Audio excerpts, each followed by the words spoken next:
I had only told my girlfriend, Willow, that I wanted to break up.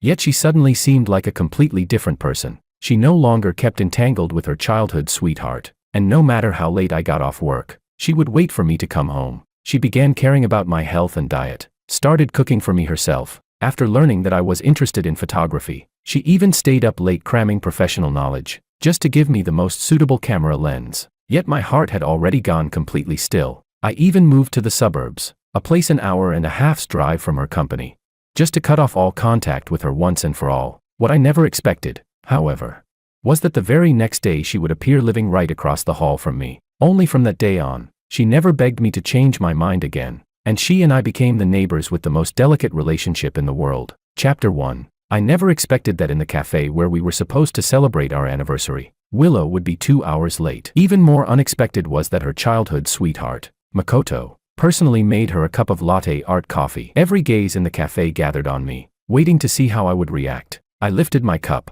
took a sip of my Americano, put on a broad smile, and said, "Impressive skills. So, when did you two get together?" Makoto glanced at me with faint pride and said, "Willow said you've been too busy with work, so I came with her first." Willow explained. "George, I'm sorry. Makoto just happened to be nearby." I gently shook my head. "It's fine. Seeing an old friend on our anniversary isn't bad at all. How about another hug and a photo together? I can help you take it." Last month, at Makoto's startup success celebration, Willow took the initiative to take time off to accompany him. When I questioned why she was always so close to Makoto, she instead accused me of being overly suspicious, saying they were just friends who had grown up together. Because of that, we gave each other the cold shoulder for half a month. Yesterday, Willow sent me the cafe reservation details. I understood, it was her way of offering me a way out. Every time we argued or went cold, I was always the one to break the silence. As for her, after we reconciled, she would give me a small gift or be especially gentle with me for a day. Just like that, I would immediately forget all the previous unhappiness and turn back into George, who catered to her every whim. For the past few years,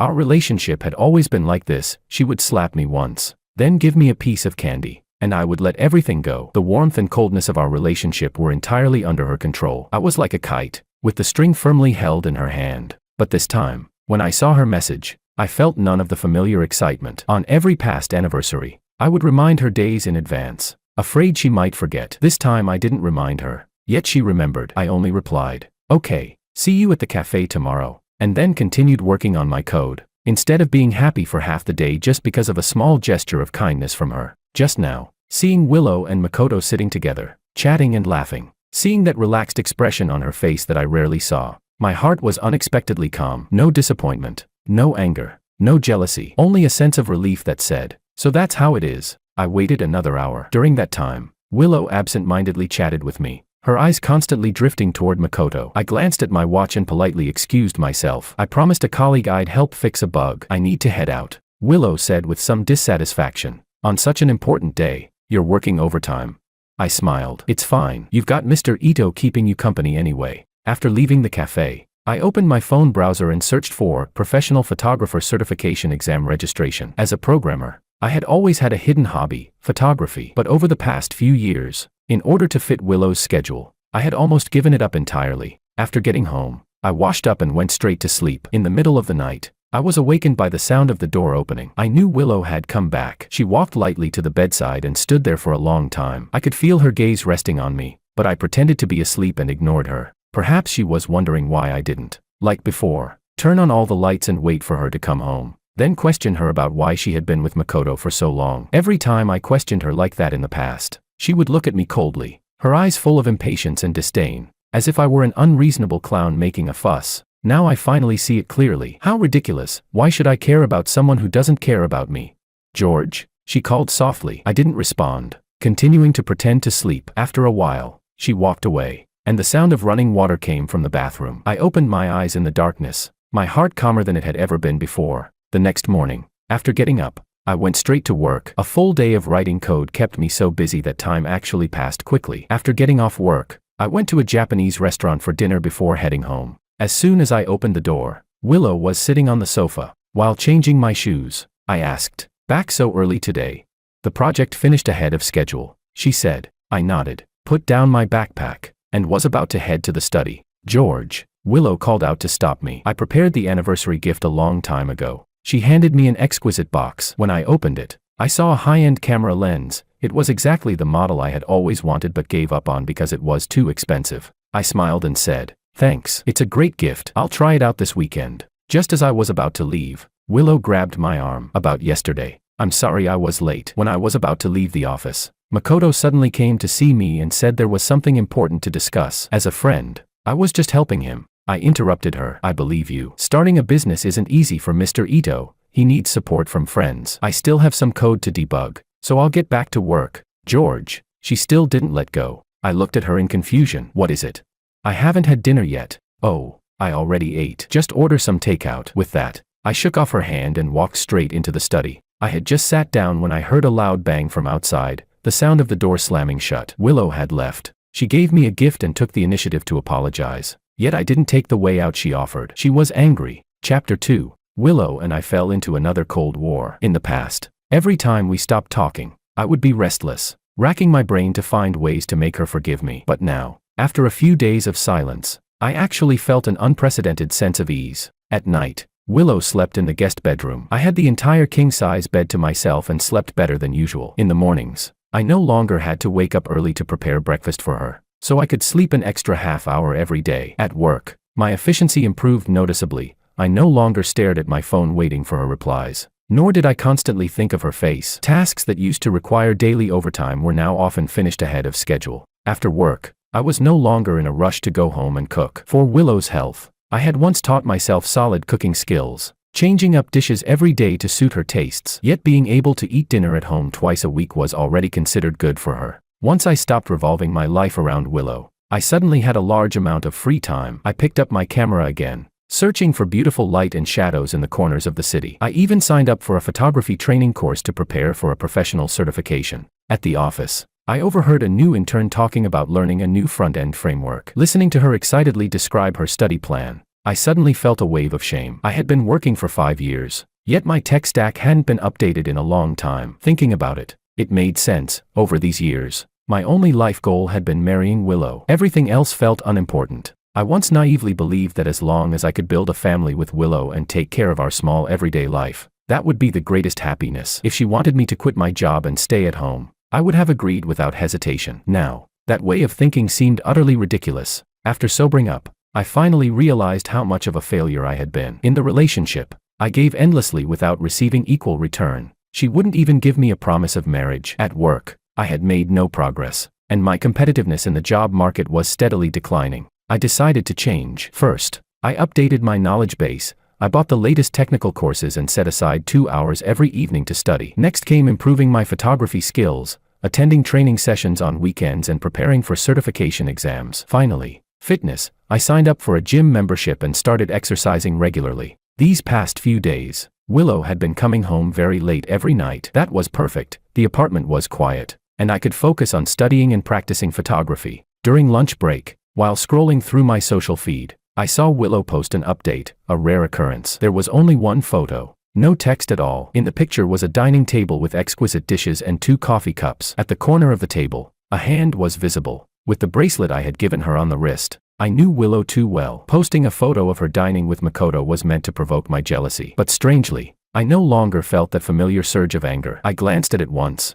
then continued scrolling through other content. In the evening, I received a call from Willow. Her tone was calm. "I'll pick you up after work." Instinctively, I wanted to refuse. "No need. I'm working overtime today. We'll be back late." "How late?" she pressed. "Probably around 8. I made up a time casually. "Okay, I'll wait for you downstairs at 8. She hung up right after saying that. To keep up the lie, I didn't leave after work. Instead, I took out my photography textbooks and studied at a cafe near the office. At 8 o'clock, I packed up, grabbed my camera, and went downstairs. I spotted the familiar white SUV at a glance. I walked over and opened the door, only to find Makoto sitting in the passenger seat. Makoto smiled. "George, I was just discussing a project with Willow. She said she'd give me a ride back since it's on the way." I nodded and quietly opened the back door and sat inside. As long as Makoto was around, I had never sat in the front passenger seat. Willow and I had argued about this more than once, but she always said Makoto got carsick and needed to sit in front, that I was making a fuss over trivial things. I said the passenger seat was my exclusive place as her boyfriend, but she mocked me for being childish. In this matter, I had never won against Makoto, but now, I no longer cared. Makoto, the tiramisu at that cafe today was amazing. Let's go again next time, Willow said excitedly. Makoto smiled and nodded. Sure, if you like it. I'll take you every week. Willow's voice was light. You always get the coffee ratios just right for me. You're so thoughtful. I'm used to it. I know you like extra sugar and less milk. Next time I'll make it for you too. No need. Just enjoy it, Makoto said. Then suddenly turned to me. What kind of coffee does George like? Should Willow make one for you as well? I recalled the first time I took Willow to that cafe she liked. I carefully made a cup of coffee exactly to her taste, but she had replied coldly, "Thanks, but I can make it myself." From that moment on, I never made coffee for her again. Chapter 3. I looked up at Makoto. The light inside the car was dim, but I could still see the provocation in his eyes. He had always been like this, deliberately trying to irritate me, then waiting for Willow to step in and defend him. This time, however, I realized that I no longer had any urge to fight back at all. Seeing that I didn't react, Makoto frowned slightly and turned back to chatting with Willow. Her attitude toward him was noticeably gentler than toward me. Listening to their conversation, I felt a wave of exhaustion and, without realizing it, fell asleep. When I woke up, the car was already parked at the entrance of our residential complex, and Makoto was gone. I straightened up, opened the car door, and asked, "Why didn't you wake me when we got home?" Willow followed behind me in silence. It wasn't until we entered the apartment that she spoke. "Are you very tired?" "What?" I asked. Makoto and I were still talking, and you fell asleep in the back seat. I guess I was a bit tired. I had no interest in continuing the topic. I just wanted to shower and sleep. Today was a company project meeting. Colleagues from the marketing department were there too. Makoto attended as a representative of the investors. She suddenly began to explain. After the meeting, everyone went for coffee together. It wasn't just me and him. That was strange. In the past, whenever I questioned why she was always with Makoto, she never explained. Now that I wasn't asking anymore, she was explaining on her own. I nodded and headed toward the bathroom. "I wanted to invite you to join us, but you said you were working overtime," she continued explaining. "Got it. I'm going to take a shower first." I quickened my pace. After showering, I went straight to bed. The next evening after work, I saw Willow's car parked outside the company again. This time, she was alone in the car. I still sat in the back seat. Willow glanced at me, as if she wanted to say something but stopped herself. "There's a photography exhibition today. I made plans with a colleague to go see it," I said as the car started moving. Willow tightened her grip on the steering wheel and asked, "With whom?" "Alicia from the tech department. She likes photography too." That in turn, Willow's tone sounded a little off. "Yeah, she's already been made permanent and works on front-end development. I'll drive you there." "No need." We agreed to meet at the exhibition hall entrance. "Just drop me off at home so I can change." Back home, I changed my clothes and was about to head out when Willow suddenly came out of the room. She had changed into casual clothes as well. "I'll go take a look too," she said. "I've been looking for design inspiration lately anyway." I was a bit surprised, but didn't refuse. "Sure, let's go together." When we arrived at the entrance of the exhibition hall, Alicia was already waiting. She was 2 years younger than me, had just recently become a full-time employee after her internship, and had an outgoing, lively personality with great enthusiasm for photography. Seeing that I had brought Willow along, she froze for a moment, then greeted her warmly. "Hi, Willow. I didn't expect you to come too. This is great. I heard from George that there's a photography exhibition, so I came along to take a look," Willow replied calmly. The three of us entered the exhibition hall together. Alicia was curious about every piece and frequently discussed shooting techniques and composition ideas with me. Willow walked beside us, unusually silent. Halfway through the exhibition, Alicia suddenly pointed at a landscape photo. "This composition is really special. Look at the perspective. It seems like it was shot with a tilt-shift lens." "Yes, this kind of lens can," I was about to explain when Willow suddenly picked up the conversation. "This was taken with a tilt-shift lens. It changes the parallel relationship between the lens and the sensor, creating a miniature model effect," she said smoothly. When she looked at me, there was a faint smile at the corner of her lips. Alicia looked at her in surprise. "You know photography too, Willow?" "Not really. I've just heard George talk about it many times," Willow said lightly, though her eyes never left my face. I was stunned. I hadn't expected her to remember the photography knowledge I once excitedly explained to her. Back then, she had looked distracted, and I assumed she hadn't listened at all. After finishing the exhibition, Alicia suggested going to a nearby restaurant for dinner. Willow glanced at her watch and said, "Sorry, I still have some work to take care of. You two go ahead. I'll walk you back," I said. "No need. You go eat. I'll call a car myself." With that, she turned and left, her steps slightly hurried. Alicia asked awkwardly, "Did I interrupt your date?" "No, we decided to come together at the last minute," I explained. "Let's go eat." During dinner, Alicia and I talked a lot about photography and technology. She asked whether Willow also liked photography. I don't think she really likes it. She just hears me talk about it occasionally, I replied. Alicia smiled. But she seems to remember it really well, even the principle behind a tilt-shift lens. I think she cares a lot about you. I fell silent. Maybe. But to Willow, Makoto might be more important. When I got home that night, Willow was already asleep. The next morning, when I got up, I found that she was already awake, with a hot breakfast laid out on the table. Good morning. I made your favorite fried egg sandwich, she said with a smile. Thanks, but I already arranged to carpool with a colleague today. I checked the time. I need to head out. Don't rush. I'll drive you, she said, stopping me. No need. We already agreed, and I've paid my share of the fare. Then I'll drive you starting tomorrow, she insisted. This is fine for now. Haven't you always said you wanted to sleep in a bit in the mornings? I said as I put on my shoes, getting ready to leave. Willow followed me and said, I'll start waking up early with you. I turned around and looked at her curiously. Why the sudden enthusiasm?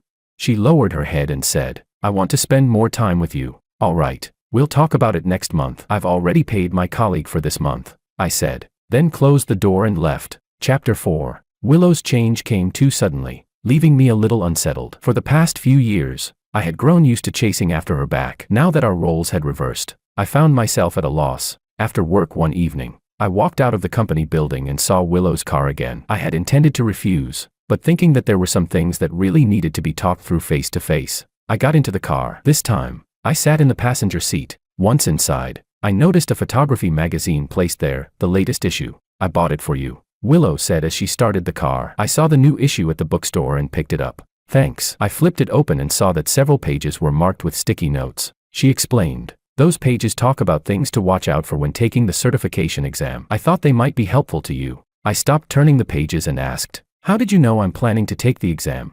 I saw you reading photography textbooks a few days ago, she said softly. I know you've always wanted to get a photographer's certification. The car fell silent for a moment before Willow spoke again. I'm sorry, I ignored you too much in the past. Her words moved me slightly, but also made me more clear-headed. Was her change simply because she had sensed my distance?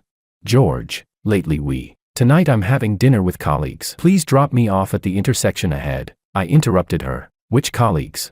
From the tech department. A project just wrapped up, so we're celebrating. Willow bit her lip. Will that Alicia be there too?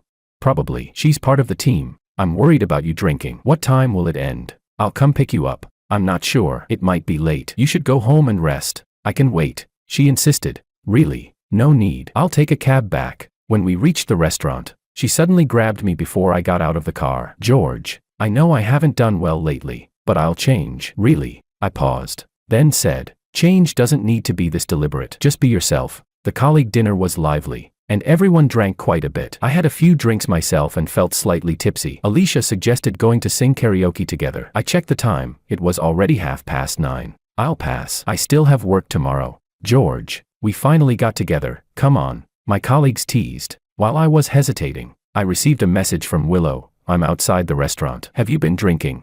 I stepped outside and, sure enough, saw her standing by the roadside. Why are you here? I asked, surprised. I was worried you drank too much. She walked over and supported me. I'll take you home. After getting into the car, she buckled my seatbelt for me but didn't start driving right away. She turned toward me and gently hugged me. So this is what it feels like to wait for someone. I'm sorry, George. I made you wait so many times before. I gently pushed her away. Let's drive. I want to go home and sleep. She smiled and rubbed my head. With that little alcohol tolerance, you still dare to drink?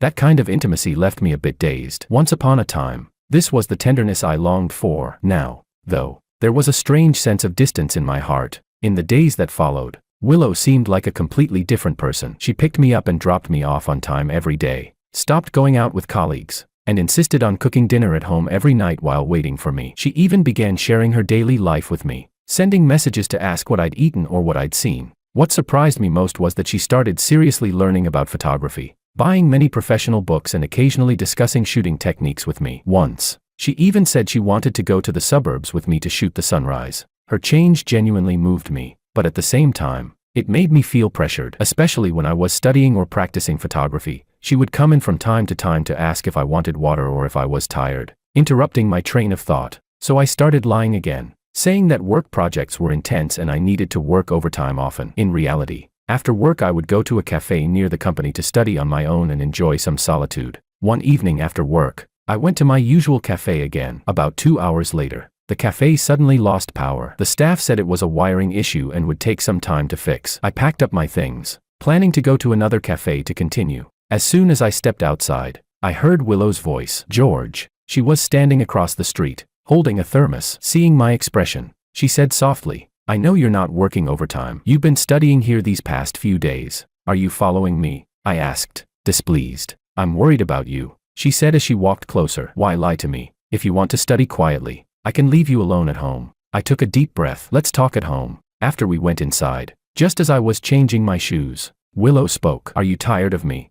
I froze for a moment and didn't deny it immediately. Lately, you'd rather study outside than come home. Am I not doing well enough? If there's anything you're unhappy with, tell me, I can change it all. Her tone carried a hint of pleading. Looking at her anxious expression, I finally made up my mind. I think we need to talk seriously about our relationship. George. Oh, right. I almost forgot. I'm going on a business trip to City A tomorrow. Willow suddenly interrupted. Let's rest early tonight and talk after I get back. Okay. I noticed a flash of panic in her eyes and could only nod. All right. Have you packed yet? Not yet. Then go pack. I'll take a shower first. In the past, every time Willow went on a business trip, I was the one who packed for her, carefully preparing everything she needed. But now, I didn't have the heart for it anymore. The next morning, watching Willow leave with her suitcase, I unexpectedly felt a sense of relief. At last, I could quietly think about our relationship without having to take her feelings into account. Chapter 5. On the third day of Willow's business trip, I received a call from Makoto at noon. George, Willow has a high fever. She's at Central Hospital now, he said, his voice tinged with urgency. I rushed to the hospital and saw Willow leaning weakly against the chair, her face pale, clearly quite ill. Aren't you supposed to be in City A? I walked over to her, puzzled. Willow opened her eyes. Seeing me, surprise flashed across her face, quickly followed by awkwardness. George, why are you here? Who told you? I did, Makoto said as he walked in with a cup of hot water. I thought that as her boyfriend, you had the right to know. I turned to Willow. So you didn't go on a business trip? She lowered her head, her voice weak. I'm sorry, I lied. I understood. She was avoiding the issue. She had realized there were problems between us, but she didn't want to face them. The last time I tried to talk about our relationship, she had escaped using the excuse of a business trip, choosing to stay in a hotel rather than confront me directly. Willow, running away won't solve anything, I said calmly. Makoto suddenly cut in. You should be more understanding. Willow's been staying in a hotel these past few days because she was afraid you'd be angry. She loves you so much, yet you don't care about her feelings at all. She's the one who said she was going on a business trip, I replied. Willow looked up at me, her eyes pleading. George, can we talk after I get better? All right, I nodded. Get some good rest. I'll head back to work. George, you're just leaving like this? She stared at me in disbelief. I looked at her and said, it's just a cold and a fever. You're an adult. You don't need to be this fragile, do you?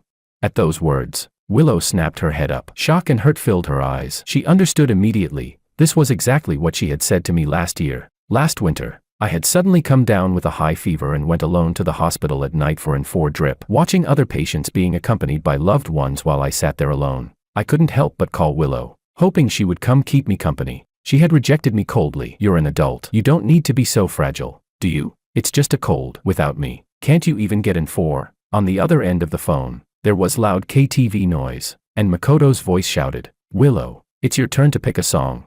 That chill in my heart, I remember it vividly to this day. Yet I had no backbone. After only a few days of Cold War, she coaxed me back, and I gave in. Now, as she tasted the same bitterness herself, regret and understanding finally appeared in her eyes. Makoto couldn't stand it anymore and said, George, you've gone too far. She's sick, and you're ignoring her and even blaming her instead.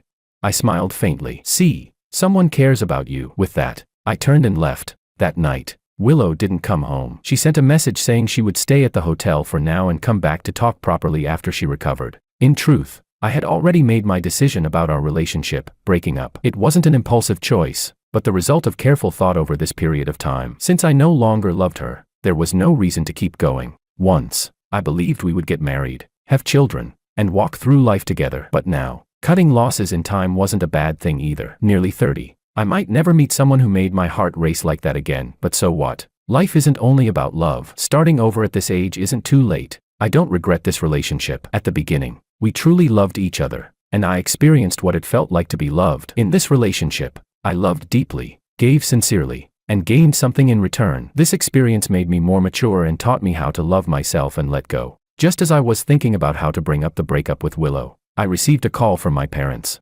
"George, your dad's been complaining about leg pain lately. We went to the hospital, but they couldn't find anything." My mother said worriedly, "Come over tomorrow. I'll take Dad to a major hospital for a comprehensive checkup." "Mom, you should get a physical too," I said. My parents lived in a small city about a 2-hour drive away. I took 2 days off. The next day, I went to the station to pick them up. After the examinations, thankfully, my father didn't have any serious issues, he just needed proper care. My mother's checkup was completely normal as well. With the remaining time, I showed my parents around the city and took quite a few photos. Before they left, I picked a group photo of the 3 of us and posted it on my social feed. Just after posting, Willow called. "Uncle and Auntie are here?" she asked urgently. "Yeah. Why didn't you tell me?" "Why should I? I could have come with you and shown them around the city. Didn't you say you're not good at interacting with elders and weren't ready to meet the parents yet?" I asked back. Silence fell on the other end of the line. "Let's talk tonight. We can't keep dragging this out," I said, then hung up. In 7 years of dating, Willow and I had never met each other's parents. At first, we were too young and didn't think that far ahead. After I turned 25, I began considering marriage. Last spring festival, I suggested taking her back to my hometown. She refused, saying it was too sudden and she wasn't mentally prepared. A few months later, when my parents came to the city to travel, I wanted her to accompany us. She made excuses again. She said she wasn't good at dealing with elders and wasn't ready to meet parents yet, even complaining that I was putting too much pressure on her. After that, I never brought up meeting parents again. After seeing my parents off, I returned home, ready to have a showdown with Willow. I had just sat down when the doorbell rang. Chapter 6. I opened the door and saw Willow standing outside, holding several exquisitely wrapped gift boxes. She asked nervously, "Are Uncle and Auntie still here?" "I bought some gifts. They've just left," I replied coldly. "I'm sorry, George." She lowered her head. "I was too willful before. You kept bringing up meeting your parents, and I kept putting it off. Actually, I really wanted to formally meet Uncle and Auntie. It's just I always felt I wasn't good enough. There's no need to bring up the past anymore." As I spoke, I stepped aside to let her in. "We need to talk." As soon as we sat down, I went straight to the point. "Willow, I've thought about a lot of things during this time. The problems between us have existed for a long time. I just kept choosing to ignore them. Now I've figured it out. George, let's get married." She suddenly interrupted, pulling a velvet box out of her bag. Inside was a men's ring, simple and refined, exactly the style I once pointed out to her in a magazine and said I really liked. "I've been thinking about us these past few days," she said nervously. "I know I didn't do well before, but I truly love you. I'm willing to change, willing to become the kind of partner you want." I had never imagined that one day Willow would propose to me. Once, I longed desperately to build a family with her, and now, my heart felt nothing at all. "I'm not willing," I said calmly. She seemed to have expected it and gave a bitter smile. "Is it because of the anniversary day?" "Not entirely." I shook my head. "That day was just the last straw. Our problems have been around for a long time. They just kept piling up until they finally exploded." "I know. It's all my fault," she said, choking up. "George, please give me one more chance. I'll change. I'll become the perfect girlfriend in your eyes, until you're willing to marry me. I'll wake up early every day to make your favorite breakfast, pick you up and drop you off from work. The passenger seat will always be yours. On holidays, I'll go take photos with you, anywhere you want to go. I won't keep going out with friends all the time anymore. I'll come home on time every day to be with you. I promise I won't forget your birthday again, and I won't miss any important day ever again." I looked at her without saying a word. She grew more frantic. "I mishandled things with Makoto. From now on, I won't contact him anymore. I won't see him. I'll delete all his contact information." I sighed. "Willow, you know exactly what you did wrong, and you know what the right thing to do is, but you just refuse to do what you already know. Why? Because you never truly cared about me. You relied on the fact that I loved you, ignored my needs, and believed that no matter how you treated me, I would never leave." "That's not true," she cried. "I love you. I've always loved you."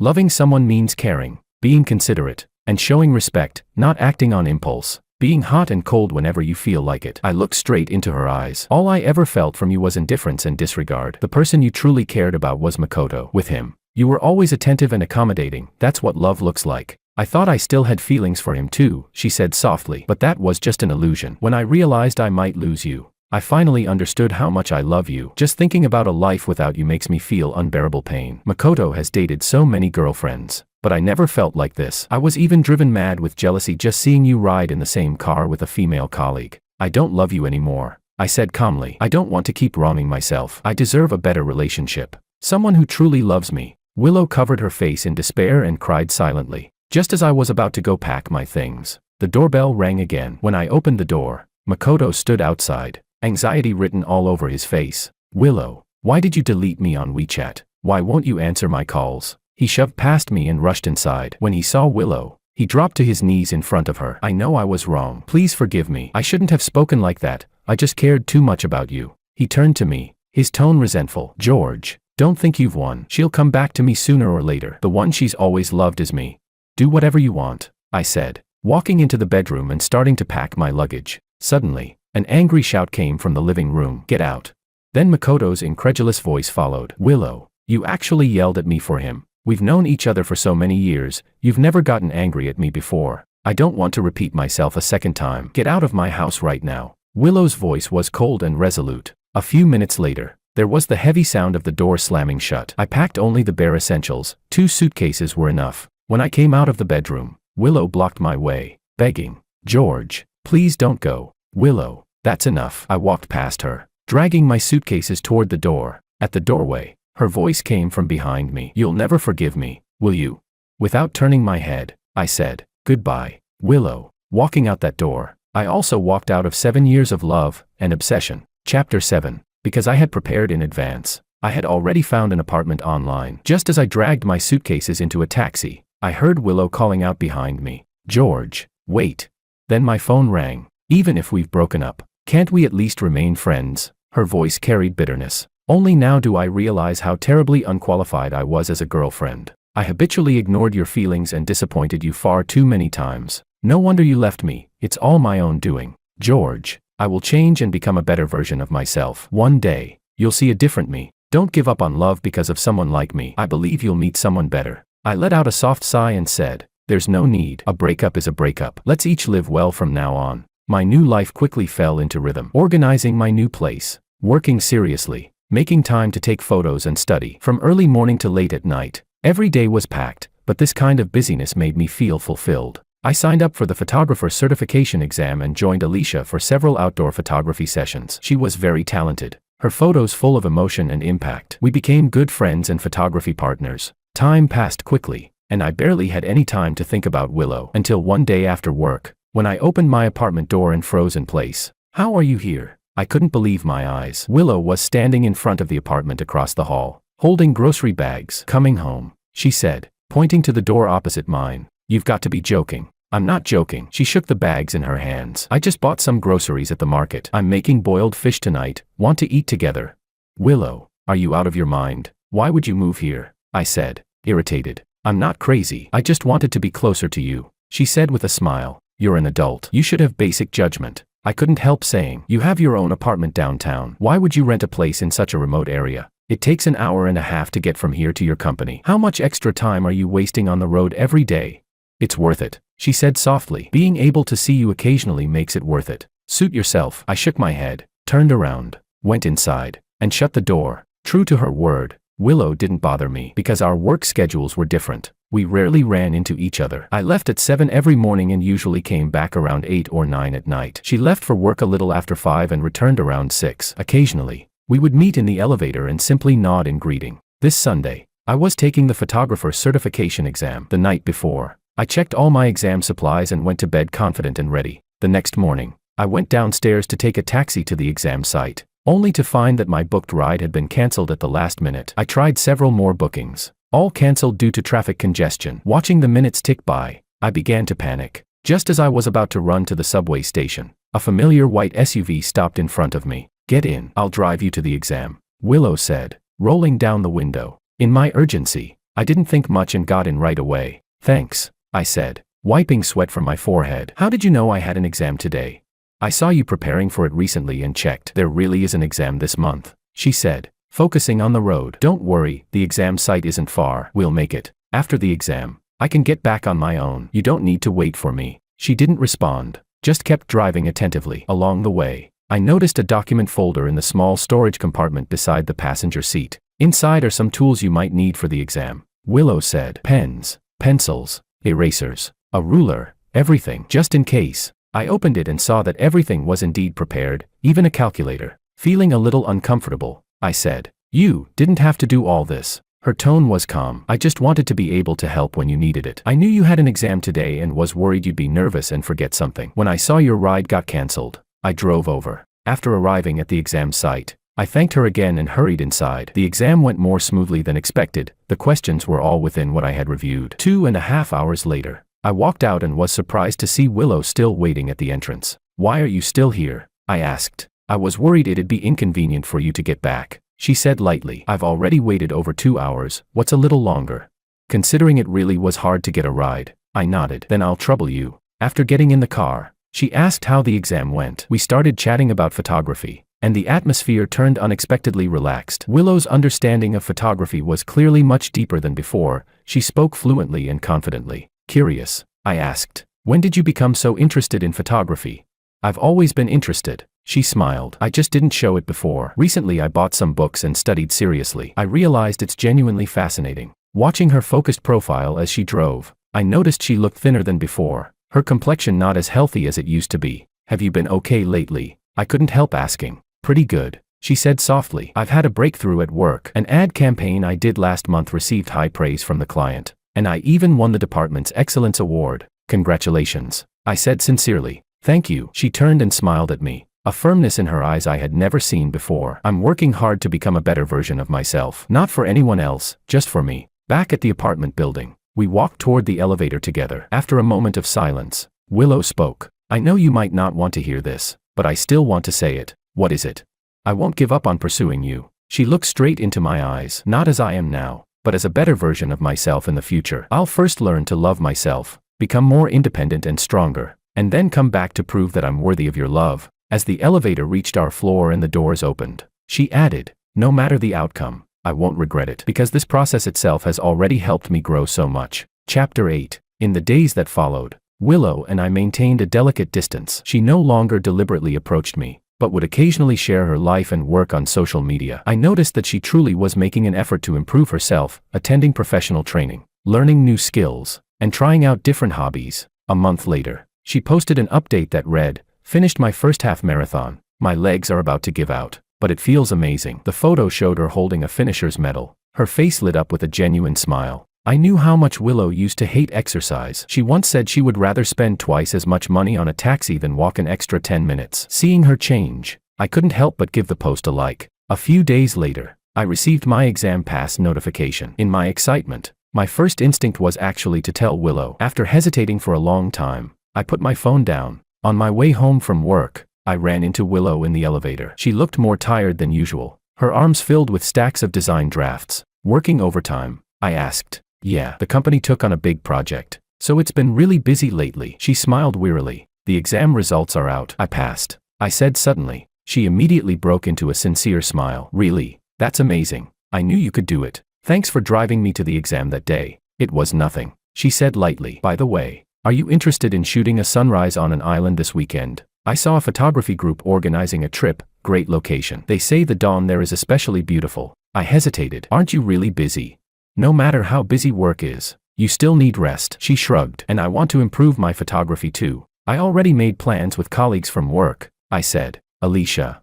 I nodded. Yeah, her and a few people from the tech department. Oh, she nodded as well. A trace of disappointment flickered in her eyes, but quickly faded. Then I hope you all have a great time. The elevator arrived at our floor. She stepped out first, then turned back and added, if you get any beautiful shots, remember to share them. The island trip that weekend was wonderful. Alicia and I, along with a few colleagues, took many stunning landscape photos. At sunrise, the breathtaking scene where sea and sky blended into one was truly awe-inspiring. I posted a few selected photos on my social feed. Willow was the first to like them. One evening after returning, as I was heading home from work, I heard an argument in the hallway. Walking closer, I saw Makoto standing outside Willow's apartment door. Willow, don't go too far, he shouted. We've known each other for so many years. This is how you treat me. Makoto, I've made myself very clear. We're not suitable for each other, Willow said calmly. Please leave. Because of him. Makoto turned and saw me, hatred filling his eyes. George, don't get smug. She's rejecting me now just to prove something to you. This has nothing to do with him, Willow said firmly. It's my own choice. Makoto sneered. Don't forget how much you loved me back then, how desperately you chased after me. Yes, I once loved you very much, Willow said evenly. But that's in the past. Now, I care more about my own dignity and principles. I didn't intervene and quietly walked toward my own apartment. Willow's words echoed in my ears. Now, I care more about my own dignity and principles. That sentence gave me a new understanding of her. Perhaps she really had changed. After I opened my door, I could still faintly hear the argument outside. After a while, everything fell silent. I guessed Makoto had finally left. The next morning, just as I was getting ready to head out for work, the doorbell rang. When I opened the door, I saw Willow standing there, holding an exquisitely packaged cake box. "Good morning," she said with a smile. "Congratulations on passing the exam. I made a cake to celebrate." I was a little surprised. "You know how to bake?" I followed a video tutorial, she said. "First attempt, no idea how it tastes." She handed it to me. "It's matcha cake. I remember you like matcha-flavored desserts." I took the box and opened it. The craftsmanship wasn't professional, but it was clearly made with care. "Thank you. That's very thoughtful," I said. She glanced at the time. "I won't delay you from work. You can try it tonight. If it's not good, just throw it away." With that, she turned to leave. "What about last night? Are you okay?" I couldn't help asking. She paused, then turned back and smiled. "I'm fine, honestly. This should have happened a long time ago. Makoto isn't someone worth trusting. It just took me too long to see him clearly. But seeing it now isn't too late." That evening, I tried the cake she had made. It tasted unexpectedly good. The bitterness of the matcha and the sweetness of the cream were perfectly balanced. As I ate, a memory suddenly surfaced from when we first met. Back then, in the university cafeteria, Willow and I had both reached for the last piece of matcha cake. She smiled and said, "How about we split it?" And just like that, we shared that cake and began to get to know each other. The National Day holiday was approaching, and a few photography enthusiast friends and I were planning a trip to Hong Kong to shoot night scenes. 2 days before departure, Willow called me. "George, I saw online that the scenery at Valley of the Nine Villages is especially beautiful right now," she said. "I booked 2 plane tickets and wanted to ask if you'd like to go together." "Sorry, I already made plans to go to Hong Kong with friends," I replied directly. "Oh, that's a pity. Autumn is the most beautiful season at Valley of the Nine Villages. I even applied for leave especially for it." "I've already been there," I interrupted. She sounded surprised. "When?" "Last October." There was silence on the other end of the line. I knew she had remembered. "Last National Day. We had originally planned to go to Valley of the Nine Villages together. I had spent a lot of time planning the itinerary, booking hotels, and renting a car. The day before we were supposed to leave, Makoto called saying he was in a bad mood and wanted someone to talk to. Willow canceled the trip without hesitation, saying we could go another time. I was extremely disappointed and angry back then. "We planned this for so long, and you're just canceling it like that?" She replied impatiently. "It's just a trip. Makoto needs a friend right now. Valley of the Nine Villages isn't going anywhere. We can go anytime in the future." In the end, I went to Valley of the Nine Villages alone. It was my first solo trip, and unexpectedly, I gained many beautiful photos and unforgettable experiences. When I got back, Willow never mentioned my trip at all, as if it had completely slipped her mind. "So, you went by yourself?" she asked softly. "Yes, I had a great time. I'm sorry." Her voice choked slightly. "I always let you down." "It's in the past now," I said. "I hope you enjoy your trip to Valley of the Nine Villages. I'll cancel the tickets," she said. Going alone doesn't feel meaningful. After hanging up, I felt a little dazed. Willow's change was real, but the shadows of the past were not so easily erased. Chapter 9. I spent a wonderful holiday in Hong Kong with my friends. I took many night photos, and several of them received unanimous praise in our photography group. On the final night, we had dinner together at a restaurant by Victoria Harbour. Everyone had a great time. When I got home, I found a package at my door. Inside was a set of professional photography filters, the exact model I had been wanting but hesitated to buy because of the price. There was a card inside. "People say these filters work especially well for shooting sunsets. I hope they can add some color to your work. Have a great trip, Willow." Holding the filters, I felt conflicted. The gift was thoughtful and showed that she truly paid attention to my interests and needs. But could the wounds of the past really be erased? The next morning on my way to work, I ran into Willow in the elevator. She looked more energetic than usual, wearing a light blue dress, radiating a renewed sense of vitality. "Thank you for the filters," I said. "You're welcome." She smiled, then asked, "Do they work well?" "I haven't had the chance to try them yet, but they look very professional." "Give them a try when you have time," she said. "Oh, by the way, I entered a design competition last week and won second prize." "Congratulations," I said sincerely. "Actually, I should thank you," she said, her eyes full of sincerity. "Because of you, I started re-examining myself and working hard to become a better person. No matter how things end up between us, this experience has benefited me greatly." The elevator arrived, and we went our separate ways. As I walked toward the company, I found myself thinking about her words. Willow was indeed becoming better, more like the confident, independent girl I once fell for. But could love really be rekindled? I wasn't sure. That weekend, I was at home organizing photos when the doorbell rang. When I opened the door, it was Alicia. George, a few people from our department are heading out to the suburbs this afternoon to take photos. Want to join us? She asked excitedly. Sure, I said with a smile. Perfect chance to try out the new filters. Just then, the door across the hall opened. Willow stepped out and froze when she saw us. Hi, Alicia greeted her warmly. Hello, Willow replied with a strained smile, then lowered her head and hurried away. The photography outing that day was great. I used the new filters to shoot a set of sunset photos, and the results were noticeably better than before. Alicia learned quickly, and we discussed composition and lighting at length. On the way back, Alicia suddenly asked, George, you and Willow, were you together before?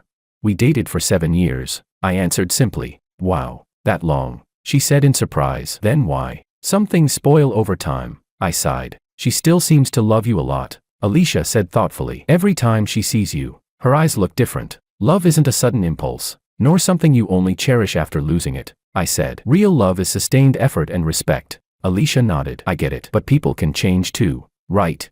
That evening, I received a message from Willow. There's an important meeting at work tomorrow, so it might run late. But I made a reservation for Friday night and would like to treat you to dinner. Consider it a thank you for lending me your photography books. After hesitating for a moment, I replied, all right, see you Friday. On Friday night, Willow took me to a quiet Japanese restaurant. She was dressed simply and elegantly, with light makeup, looking composed and refined. The sashimi here is very fresh. I hope you like it, she said. When did you start liking Japanese food? I asked. I remembered she used to dislike raw dishes. About half a year ago, she said with a smile. I attended a workshop with a Japanese designer, and he brought us here to eat. I was surprised to find that I actually liked it. Life is full of unexpected discoveries, isn't it?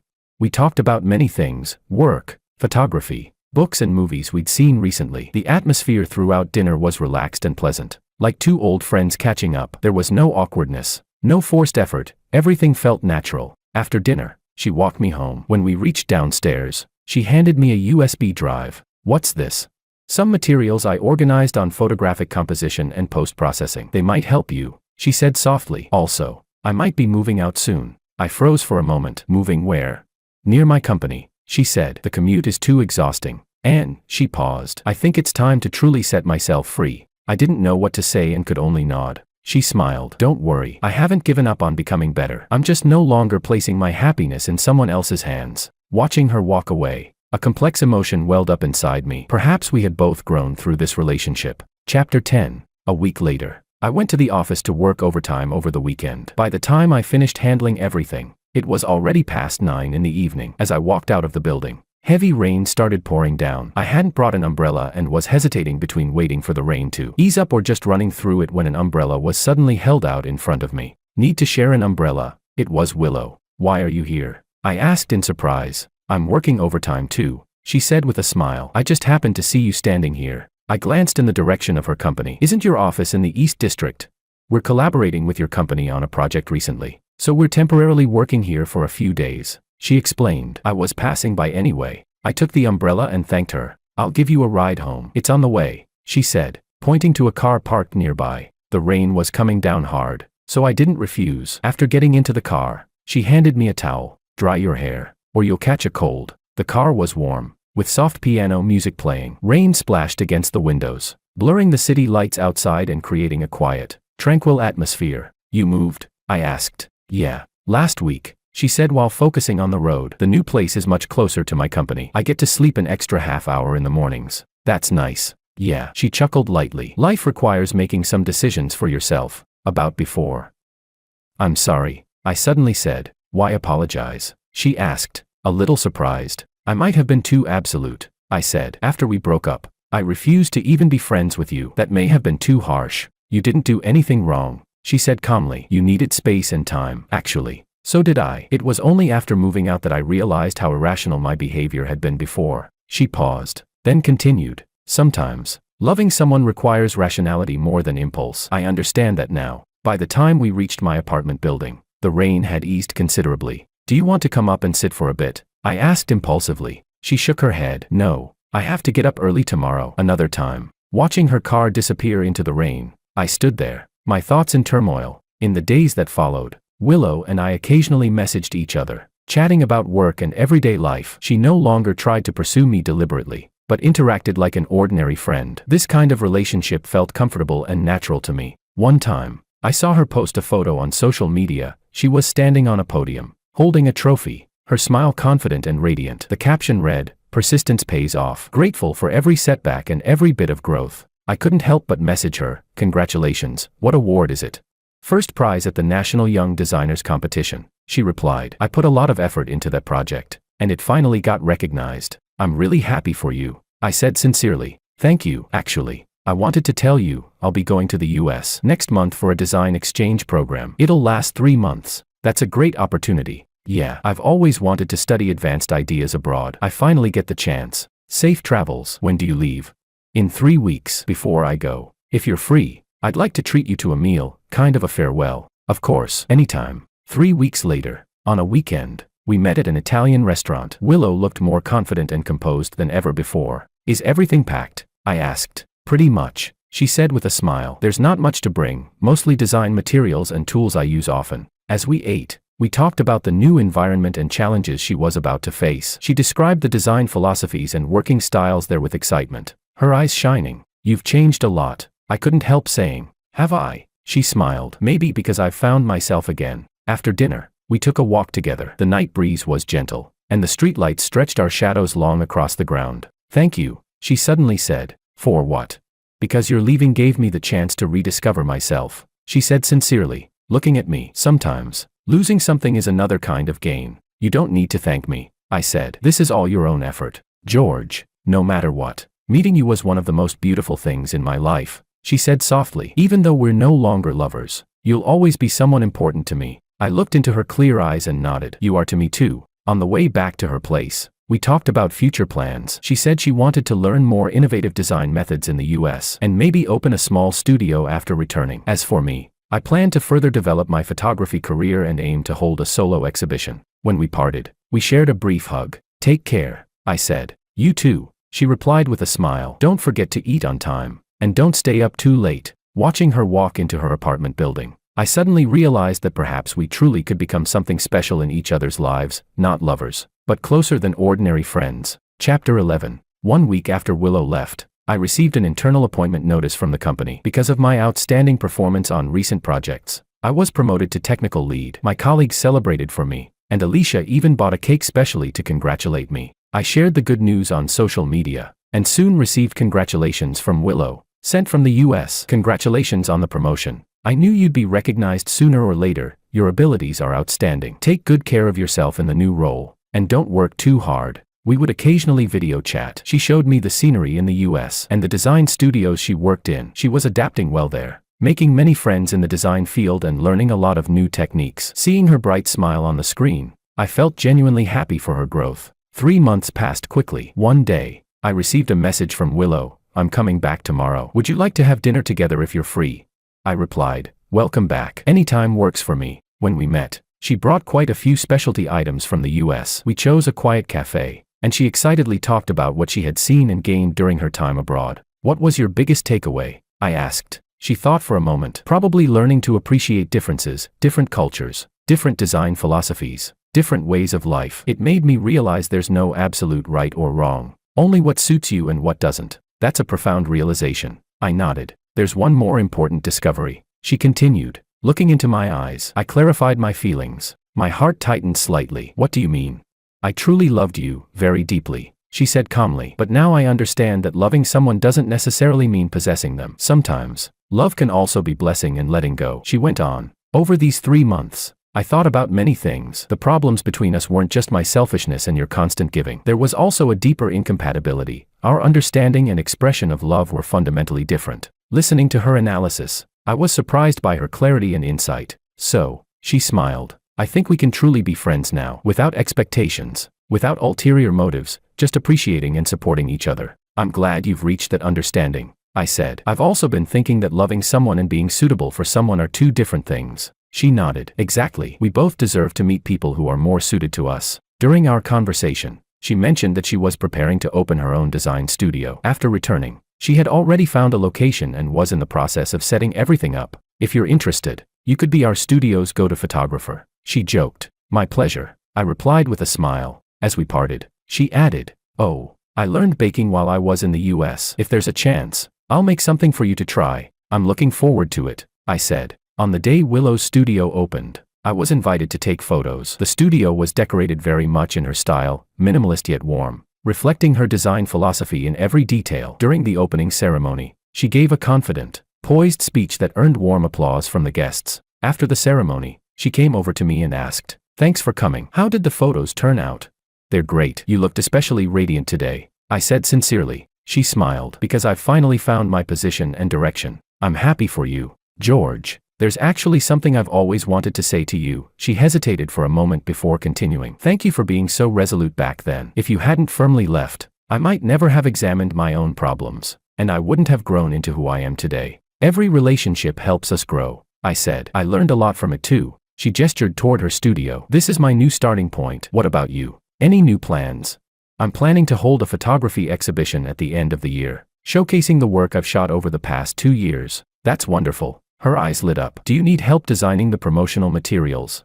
"If you have time." "Of course I do. This is your first solo exhibition. I'll support it with everything I've got." And just like that, we began a new kind of relationship, friends who support each other. She designed beautiful promotional brochures and posters for my exhibition, while I provided professional photography services for her studio projects. We each shone in our own fields, genuinely happy for each other's success. Sometimes, the greatest gain in life isn't acquiring something, but learning how to letting go of obsession, of the past, of immature love. Only then can we move forward lightly and embrace a broader future. Chapter 12. My photography exhibition opened as scheduled, showcasing landscape and documentary works I had shot over the past 2 years. Willow not only designed the promotional materials but also came in person to help set up the venue. On opening day, she brought her studio colleagues to show support and even sent a bouquet of flowers to congratulate me. "I really didn't expect so many people to come," I said, looking at the bustling exhibition hall in surprise. "That's because your work truly moves people," she said sincerely. "Every photo shows your dedication and unique perspective." The exhibition was a great success. I received several commercial photography invitations, and even a magazine reached out hoping for long-term collaboration, gains I had never anticipated. At the celebration dinner, Alicia quietly asked me, "George, what exactly is your relationship with Willow now?"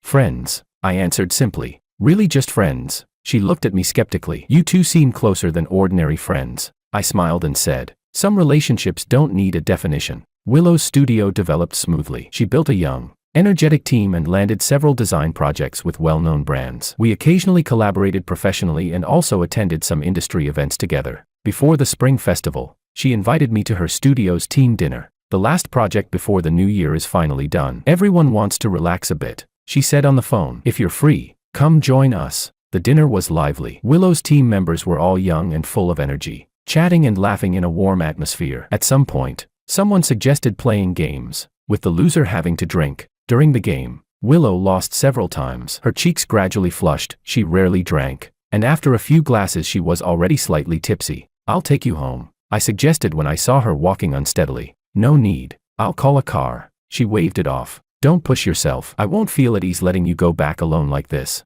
She glanced at me and nodded. "All right, thanks." In the car, she leaned back against the seat with her eyes closed. Suddenly, she spoke. "George, have you met anyone you like recently?" I was a bit surprised. "Why ask all of a sudden?"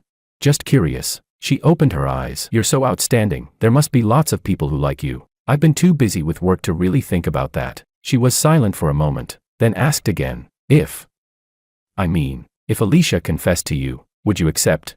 "Why do you ask that?"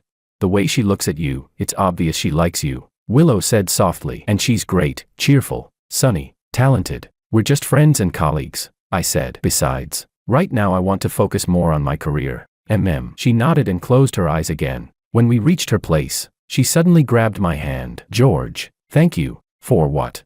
"For coming to the dinner tonight, for taking me home, for all your support over the years." Her eyes shimmered under the streetlight. "I'm really lucky to know you." "Me too," I said gently. She hesitated, then stood on her tiptoes and lightly kissed my cheek. "Good night. Happy New Year." Then she quickly turned around, opened the door, and went inside. At that moment, my heartbeat suddenly quickened, a familiar yet unfamiliar feeling surging up inside me. During the spring festival, I went back to my hometown to spend time with my parents. Willow sent New Year wishes and even mailed gifts to my parents. They were thoughtful, a warm scarf for my mother and a tea set for my father. Practical gifts they would genuinely like. Did your girlfriend send these? My mother asked, holding the scarf. No, just a friend, I explained. What kind of friend is this thoughtful? Even knowing exactly what we like, my mother gave me a meaningful look. Are you hiding something from us? Really, just a friend, I said helplessly. Good friends are nice too. My mother didn't press further, just smiled. Next time, bring her home to visit. On the day I returned, I saw a familiar figure in the station waiting area, Willow. She was also pulling a suitcase, clearly just back from her hometown. What a coincidence. I walked over. She saw me and smiled. Yeah, I just got back too. Was your trip smooth? Pretty smooth. Just a bit of traffic. How about you? She stuck out her tongue. Lots of snow where I was. The train was delayed for 2 hours, but I made it back safely. I helped her with her luggage. Let's go together. I drove here. In the car, she showed me photos she had taken back home, snowy landscapes, rural scenery, and group shots with her family. The photos were well done, with solid composition and lighting. Your photography has improved a lot, I praised sincerely, learning from the master. She laughed. Oh, by the way, when I went home this time, my mom specifically asked about you, about me.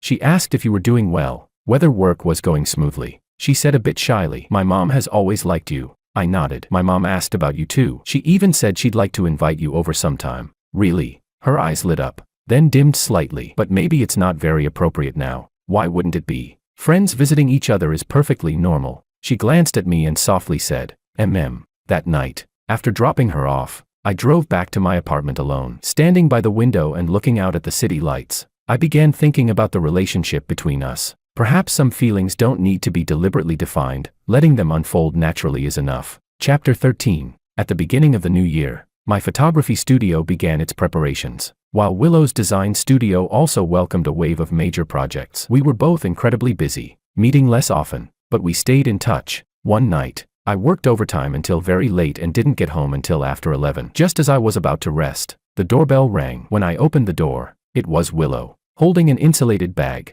It's so late, what's up? I asked, a little puzzled. I heard you've been busy with the new studio lately. You probably haven't had time to eat properly, she said, lifting the bag in her hand. I made some beef noodle soup. Eat it while it's hot. I let her in. She moved skillfully around the kitchen, portioning out the noodles and broth. The aroma quickly filled the room. You probably haven't eaten either. Right, let's eat together, I said. She nodded. I really am hungry. We sat at the dining table, eating noodles and catching up. She told me her studio had taken on an international brand project, stressful, but full of challenges. I shared the progress of setting up my new studio and some creative ideas I had. Actually, I have an idea, she said suddenly. We could consider collaborating. Your photography studio and my design studio complement each other. We could take on bigger projects together. I thought about it. That's a good idea. Right, she said excitedly. You handle the photography. I handle the design. We could even share resources and clients. I've already drafted a cooperation proposal. I'll send it to you to take a look. Seeing her animated expression, I couldn't help smiling. You're always full of ideas. You're not lacking ideas either. She laughed. That City Memories photography project you mentioned before, I thought it was especially creative. After we finished eating, I insisted on walking her out. No need. I drove here, she said while tidying up the dishes. It's too late. I won't feel at ease letting you drive alone. All right then, just walk me downstairs. The residential area was quiet under the night sky. Streetlights stretched our shadows long across the ground, merging them together. George, she suddenly stopped and called out to me. I've been thinking about something. What is it? What exactly are we now? She looked straight into my eyes. Not lovers, yet closer than ordinary friends. Sometimes I'm really confused. I was silent for a moment before speaking. A relationship doesn't need a label. What matters is that we both feel comfortable and natural. But, she hesitated. What is it? Nothing. She shook her head and smiled. You're right. There's no need to force a definition. As long as we're both happy, that's enough. When we reached her car, she suddenly added, oh, by the way, next Saturday is my studio's first anniversary celebration. You have to come. I definitely will, I promised. That Saturday, I brought a carefully chosen gift, a limited edition set of design books, and arrived at Willow's studio. The celebration venue was creatively arranged, reflecting her design style in every detail. During the event, Willow, as the founder, gave a brief speech thanking her team and clients for their support. She spoke confidently and carried herself with ease, the image of a successful professional woman. Watching her shine on stage, I felt genuinely happy for her growth and achievements. After the celebration, Willow came over and said, "Thank you for coming. I really like the gift. It's exactly the set I've wanted for a long time. I knew you liked this designer," I said with a smile. "Let's go have dinner together. I've made a reservation," she suggested. Sure. The restaurant was a private dining spot hidden in a narrow alley, quiet and elegant. "Today is a special day," she said, "not just because it's the studio's first anniversary, but also because of what?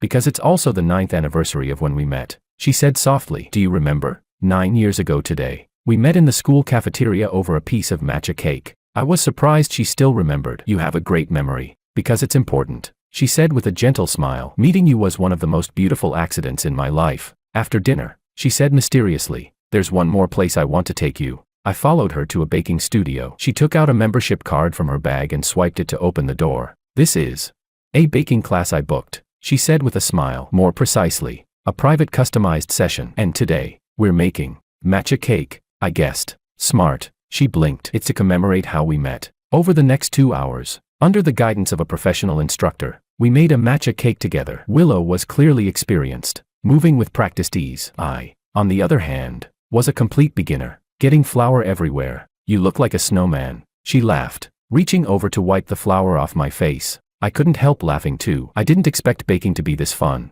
"Right," she said. "It's a hobby I picked up in the US. Whenever I'm in a bad mood or under a lot of pressure, I come here and make some desserts. Focusing on the process makes you forget all your worries." The cake came out of the oven, its aroma filling the room. We carefully decorated it, sprinkling matcha powder and white chocolate shavings on top. "Try it," she said, cutting a small piece for me. The slight bitterness of the matcha blended perfectly with the sweetness of the cream, soft and delicate in texture. "Is it good?" she asked expectantly. "It's amazing," I said sincerely. "Much better than the one from 9 years ago." She laughed happily. "Then I guess we've successfully completed this commemorative ritual." On the way home, she was unusually quiet. When we reached downstairs at my place, she hesitated for a moment and said, "George, there's actually something I wanted to tell you today." "What is it?" She took a deep breath. "Over the past year or so, I've really changed a lot. I've learned to be independent, to respect others, and to express my feelings honestly." I nodded. "I can tell. You're more confident now, more decisive than before." "Yes, and I'm also much clearer about what I want," she said, looking straight into my eyes. "George, I want to tell you that I still love you. Not the insecure, possessive kind of love, but a more mature, more equal kind." I froze, not knowing how to respond. "I'm not asking you to give me an answer right away," she continued. "I just want you to know how I feel. Whatever your decision is, I'll respect it." "Willow, don't rush to answer," she said softly, pressing a finger lightly to my lips. "Think it through carefully, and tell me when you've truly made up your mind. I'm not in a hurry." With that, she stood on her tiptoes and gently kissed my cheek. "Good night, George. Sweet dreams." Then she turned and walked away, her figure gradually fading into the night. I stood there, my heart filled with a mix of emotions. Chapter 14. Willow's confession plunged me into deep thought. Over the past year and more, we had indeed built a special kind of connection. There was the honesty and support of friendship,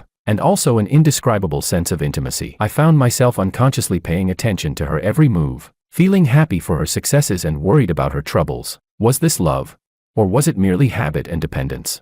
To sort out my thoughts, I decided to take a solo trip to the seaside. This was always my way of thinking, seeking answers in nature. The wind by the sea was strong. Waves crashed against the rocks with a thunderous roar. Sitting on the beach, I recalled everything between Willow and me, from our first meeting, to 7 years of love, to the breakup, and then to rediscovering each other. Every stage had made us grow and change. I took out my camera and photographed the magnificent seascape before me. Through the lens, things seemed clearer. Life is like the ocean, sometimes calm, sometimes raging with storms. What matters is that no matter what we go through, we can maintain inner calm and clarity. 3 days later, I returned to the city and made my decision. I sent Willow a message. "Do you have time to meet and talk?" She replied quickly, "Anytime." "You pick the place." I chose the cafe where we had gone on our first date. When I arrived, she was already there, holding a cup of Americano and quietly gazing out the window. "Have you been waiting long?" I sat down across from her. "I just got here." She smiled. "Where did you go these past few days? I couldn't reach you at all." "I went to the seaside to clear my head," I explained. "No signal." The waiter brought my latte. I took a small sip, then looked straight into her eyes and spoke. "Willow, about what you said last time, you've thought it through." Her expression was calm, but I could see her nervousness. I nodded. "I've been thinking a lot about our relationship." "And?" she asked. "I think we can try starting over," I said slowly. "Not going back to the past, but beginning a completely new relationship, built on mutual respect and growing together. A flicker of joy passed through her eyes, but she quickly steadied herself. Are you sure? I don't want you to do this out of pity or habit. I'm very sure, I interrupted. Over this past year, watching your growth and changes has made me reflect on myself as well. Maybe the breakup back then was necessary. It gave us both the chance to become better versions of ourselves. And now, we can face each other again with a new mindset and identity. Then, she asked hesitantly, are you saying you still love me too? Yes, I love you, I said, reaching out to hold her hand. Not a blind, dependent kind of love, but a more rational and mature one. I love your talent, your strength, your drive, and also your flaws and imperfections. Her eyes filled with tears. George, I thought I had lost you forever. Maybe some people are meant to separate and reunite, I said softly, so they can truly learn how to cherish each other. Then what are we now? She asked. Boyfriend and girlfriend, I smiled. But this time, we need to set some new rules. Like what?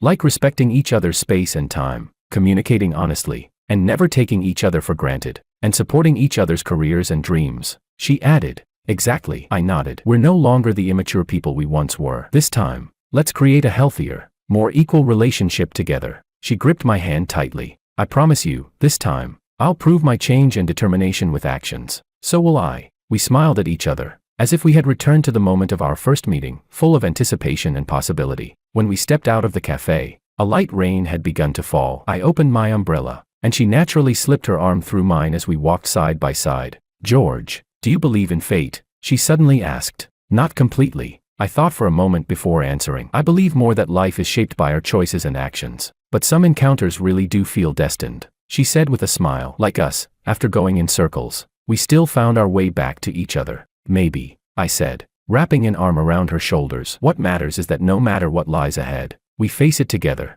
The rain gradually stopped, and sunlight broke through the clouds, casting a golden glow over the wet streets. Willow stopped, took a small box out of her bag, and handed it to me. What's this? I asked curiously. Open it. Inside was a pair of simple silver bracelets, identical in design. I thought this time, we could wear them together, as a symbol of our new beginning, she said, taking one out and fastening it around my wrist. Like a promise that no matter what we go through, we'll never forget how precious this reclaimed love is. I helped her put on the other one. All right, it's a promise. In a way, this meant more than a ring. It wasn't a shackle, but a commitment freely chosen.